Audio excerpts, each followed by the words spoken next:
Assalamualaikum warahmatullahi wabarakatuh. Kembali lagi di channel YouTube Gumilang Jalan-Jalan. Baka banyudun sana ambo kasadonyo. Mudah-mudahan semuanya dalam keadaan sehat dan selalu dalam lindungan Allah Subhanahu wa taala. Nah, Baso Boba lihat di channel YouTube Gumilang Jalan-Jalan yang isinya membahas tentang wisata Sumatera Barat ya.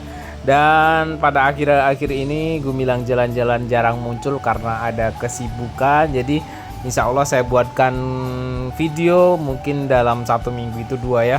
Nah ini kita ada video baru perjalanan dari arah Kabupaten Solok Selatan atau daerah dari Muaro Labuh menuju ke arah Alahan Panjang atau Danau Kembar. Nah ini hampir sampai di Danau Kembar atau danau di atas ya.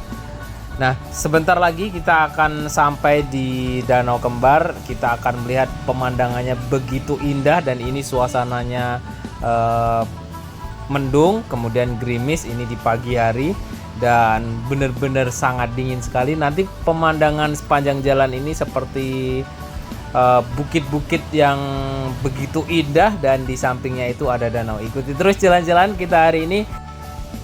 Teman-teman jangan lupa like, comment, and subscribe-nya ya. Oke, terima kasih. Ikuti terus jalan-jalan kita hari ini. Ikutin jalan kita hari ini.